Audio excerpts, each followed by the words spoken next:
Mas'eh, on parle là-bas, à la fin de la paracha, on parle là-bas des Arei Miklat. Arei Miklat, c'est ville de refuge. C'est marqué là-bas, les gens qui se trouvaient dans ces villes-là, c'est parce que c'est des gens qu'ils ont tués sans faire exprès. Ils doivent se cacher là-bas pour deux raisons. La première raison, pour que la famille ne leur fasse pas du mal, il n'y a pas de vengeance. Et la deuxième raison, on dit que c'est un tikkun, c'est une kapara. Ils doivent rester là-bas jusqu'à ce que le Kohen Gadol meure. Le jour que le Kohen Gadol meurt, ils peuvent sortir et personne, ils peuvent leur faire du mal. Rashi pose la question, pourquoi on a fait un lien entre la sortie de ces personnes-là et la mort des Kohen?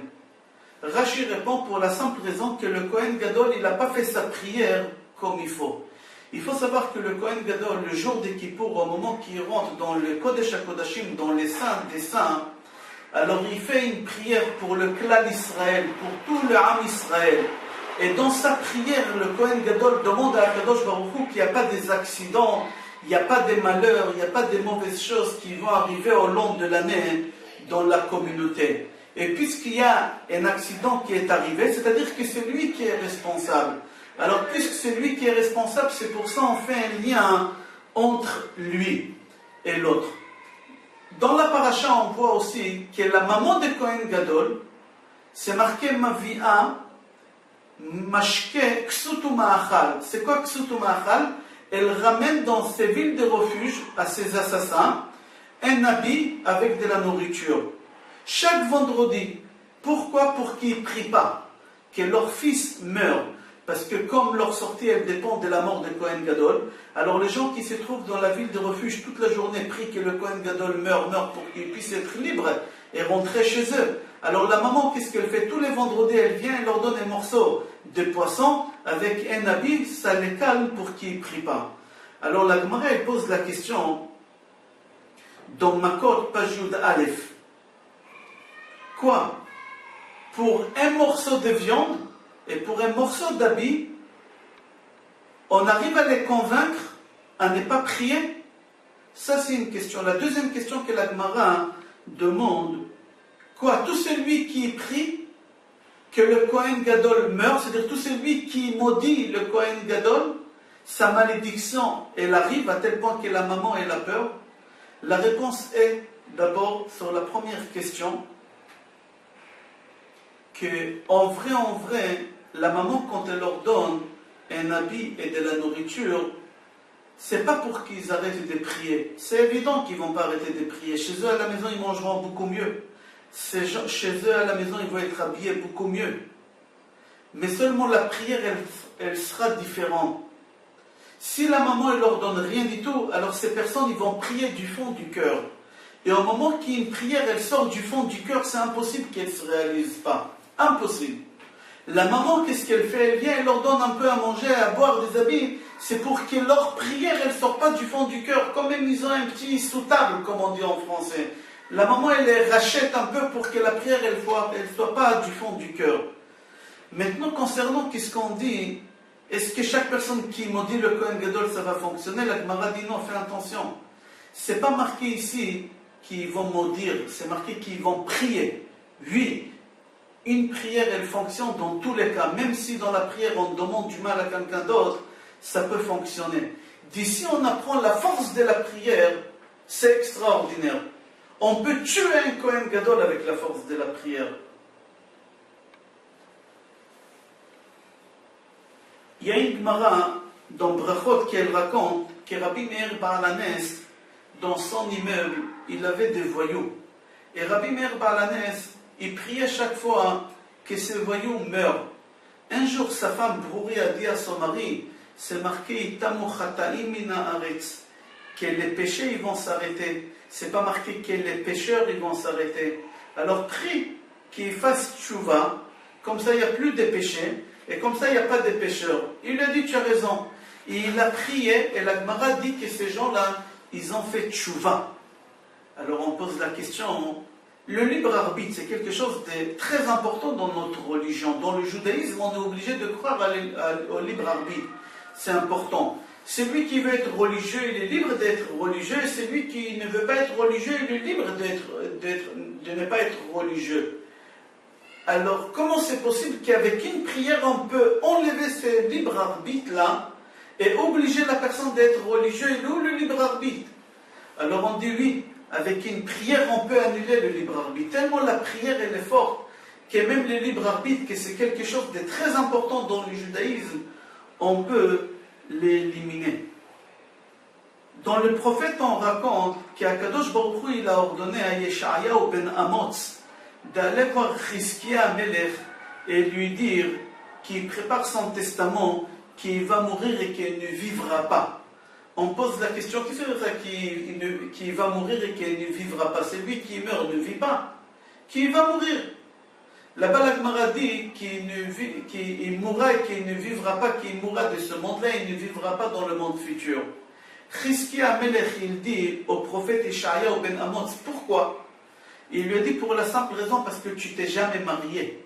Il a dit, mais tu sais pourquoi je ne me suis pas marié? Bien sûr que je voulais me marier, avoir des enfants, des petits-enfants, avoir une famille normale, je voulais faire la mitzvah des Péria Vérivia. Je ne me suis pas marié pour la simple raison que je savais que j'aurais 2 enfants mécréants et je n'ai pas voulu être associé à ramener des neshamot comme ça dans ce monde-là.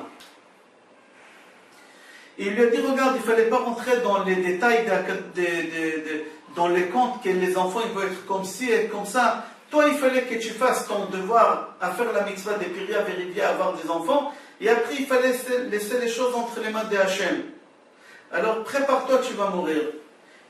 Le roi, Chizkiyahu, il a respecté énormément Yeshayahu ben Amoz, et il lui a dit poliment, finis ce que tu as à me dire, et s'il te plaît, sors d'ici, parce que moi j'ai appris de mon père, et mon père de son père, et c'est transmis dans notre génération depuis toujours, que jamais il faut baisser les bras, toujours il faut avoir des espoirs, toujours il faut prier, la prière toujours elle va être exaucée, laisse-moi prier. Il s'est retourné vers le mur, il a prié, et Akadosh Baruch Hu, il lui a rajouté encore 15 ans. Encore 15 ans il a rajouté à Chizkiya. C'est le prophète Yeshayahu ben Amoz, il lui a donné sa fille, il a eu 2 enfants avec elle.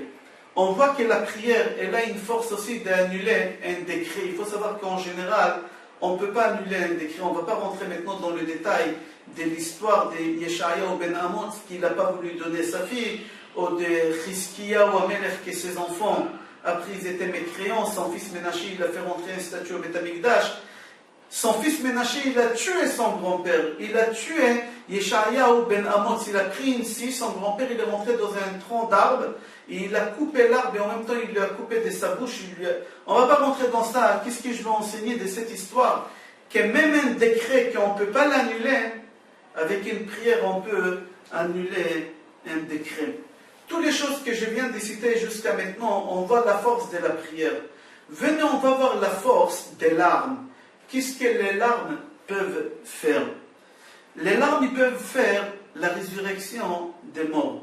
Le Zohar HaKadosh, il est rapporté dans le livre Kava Yashar. Il raconte une histoire qu'un jour, Rabbi Abba et Rabbi El-Azar, le fils de Rabbi Shimon Bar Yochai, ils ont parti rendre visite à Rabbi Yossi Bar Nekonia. Rabbi Yossi Bar Nekonia, c'était le beau-père de Rabbi El-Azar, le fils de Rabbi Shimon Bar Yochai. Il était malade, ils ont parti lui rendre visite. Sur le chemin, il y en a qui disent que c'était une colombe, il y en a qui disent que c'était un corbeau, qui est venu chez eux, et il leur a dit, il est préférable d'aller voir Rabbi Yossi ben Peki'in, il est en train de mourir, et il faut que quelqu'un lui fasse sa dernière prière, et quand vous êtes des gens bien, des gens importants, allez chez lui. Ils ont décidé de faire un détour et d'aller chez Rabbi Yossi ben Peki'in. Au moment qu'ils sont arrivés chez Rabbi Yossi ben Peki'in, son fils de 5 ans, il n'a pas laissé personne s'approcher au corps de son père, parce que le temps qu'ils sont arrivés, le papa il est mort. Le fils de Rabbi Yossi ben Peki'in, il s'est étalé, il s'est allongé sur son père, nez face au nez, bouche face à la bouche, les yeux face aux yeux, et il a commencé à pleurer et à prier. Et au moment qu'il a pleuré et qu'il a prié, là-bas en détail, c'est marqué qu'il a dit à Kadosh Baruch Hu, c'est marqué dans la Torah, il faut renvoyer la maman et prendre les oisillons. Alors prends notre père, et non, laisse papa et prends les oisillons, c'est moi et ma soeur qui est plus petite que moi. Et là-bas, on ne va pas rentrer dans les détails, et en fin de compte, il y a un moment qu'il y a un mur de feu qui est tombé, et qu'il a séparé entre tous les rabbinim et les gens de la ville, et le fils du Rav. Et Rabbi Elazar, le fils de Rabbi Shimon Bar Yochai, il leur a dit, Dieu il a mis du feu entre nous pour qu'on ne voit pas le miracle. Il y a un miracle qui est en train de se produire de l'autre côté. C'est quoi le miracle? C'est la résurrection des morts. Il y a un moment que le feu est parti, et ils ont vu que le mort il s'est levé, il était assis, et le fils il était évanoui. Les gens de la ville, ils ont pris le fils chez eux à la maison, ils l'ont mis de parfum, ils lui ont donné à boire. Et le papa, il leur a dit, vous ne pouvez pas imaginer les larmes que mon fils il a fait couler, qu'est-ce que ça a fait dans les mondes célestes. Je ne peux pas vous raconter qu'est-ce que j'ai vu là-bas, c'est interdit, je n'ai pas le droit de vous raconter. Mais une seule chose je peux vous dire, que les larmes ils étaient comptées par les anges, 370 larmes, et grâce à mon fils, ils m'ont donné encore 22 ans de revenir ici sur terre pour éduquer mon fils et pour lui donner un enseignement de la Torah. Qu'est-ce qu'on voit ici? Que les larmes, ils peuvent faire la résurrection des morts. Comment c'est important une prière? Comment c'est important les larmes? On fait un résumé et on finit avec ça, avec une prière, un Kohen Gadol. Dans sa prière, le jour des Kippour, il peut faire en sorte qu'il n'y a pas de malheurs, il n'y a pas de mauvais décrets qui peuvent s'abattre sur la communauté.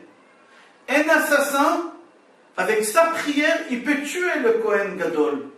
Et c'est pour cela les mamans rapportent à manger, à boire et des habits. La force de la prière, elle peut éliminer le libre arbitre. La force de la prière, elle peut tuer un serpent. La Gemara Brachot raconte que dans la ville, ils avaient un serpent, à Arod, la Gemara dit que chaque personne qui passait, le serpent le tuait. Ils ont raconté ça à Rabbi Hanania. Et lui, il est parti, il a mis son pied là-bas, et le Arod, il a mordu, mais c'est le serpent qui est mort, pas lui. Le Rouchalmi rapporte ce qui n'est pas rapporté dans Gemara Brachot, qu'il a mis le pied et qu'il a prié. Oui, avec la prière, on peut tuer un serpent. Avec les larmes, on peut faire la résurrection des morts. Dans Parashat Massin, on voit la disparition d'Aaron à Cohen. On voit les prières que Moshe Rabbeinu il a fait au Béné Israël. Dans Parashat Pekudei, Perek Lamed Tet, Pasuk Mem Gimel, c'est marqué Vaïvarech Otam Moshe. Moshe il les a bénis. Rashi là-bas dit quelle prière il a fait. Vino Hashem Elokeinu Aleinu Ma'asadenu Koneneu. Le Midrash dit que Moshe Rabbeinu il a béni les Béné Israël 4 fois dans la Torah. Une fois dans Sefer Shemot, chapitre Lametet, c'est marqué là-bas Vaïvarech Otam Moshe. Dans Vaïkra Tet, c'est marqué Vaïvarechu et Ta'am. Moshe et Aaron ils ont béni le peuple. Dans Dvarim, chapitre Aleph, Pasuk Hei, c'est marqué Elohe Avotechem Yosef Alechem, etc. Et dans Vezot HaBeracha, tout Vezot HaBeracha, c'est une prière, une bracha que Moshe Rabbeinu il a fait au Béné Israël. Je vous souhaite bracha ve'atzlacha, besorot tovot, yeshoot ve'nechamot, et qu'Akadosh Baruch Hu il exauce toutes nos prières. Kol tov.